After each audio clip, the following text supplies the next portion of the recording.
À la galerie, un homme a dit que je ne pouvais pas comprendre mon propre tableau. Le tableau incompris. À la galerie, un homme a dit que je ne pouvais pas comprendre mon propre tableau. Je me souviens du moment exact où ses yeux se sont posés sur la toile, avec cette expression froide, presque condescendante.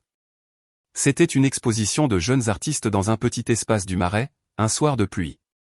Les murs blancs semblaient respirer l'odeur du vernis frais et du vin bon marché. Je regardais les visiteurs passer devant mes œuvres sans s'arrêter. Certains hochaient la tête distraitement, d'autres prenaient une photo avant de disparaître vers le buffet. Mais lui, il s'était arrêté. Il avait fixé ma toile comme s'il y cherchait un secret qui lui appartenait.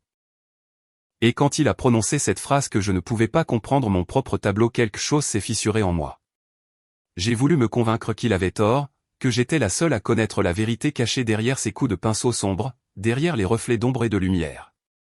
Pourtant, plus je le regardais observer ma peinture, plus je doutais. Était-il possible qu'il voie quelque chose que moi-même j'avais oublié? Ce tableau, je l'avais peint après des semaines d'insomnie. Chaque nuit, je revenais dans cet atelier glacé, au bord de la Seine, sous le grincement du vieux plancher. Je peignais sans croquis, sans idée claire, guidé seulement par une sensation étrange, une urgence sourde. Quand je l'ai terminé, je ne savais pas vraiment ce qu'il représentait. Je l'ai simplement intitulé Silence intérieur et je l'ai laissé reposer contre le mur pendant des mois. Cette nuit-là, après la fermeture de la galerie, je suis revenu seul. Les lumières tamisées donnaient aux toiles une vie propre. Devant Silence intérieur, je me suis assise. Les ombres du tableau semblaient bouger.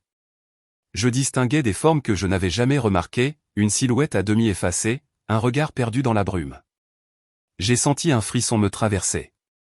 Était-ce moi? Était-ce lui? Ou quelqu'un d'autre, caché quelque part dans la peinture? Le silence de la galerie n'était plus paisible. Il pesait, comme si la toile respirait avec moi. J'ai tendu la main vers la surface, et sous la lumière, j'ai cru voir une trace, une empreinte qui n'était pas la mienne.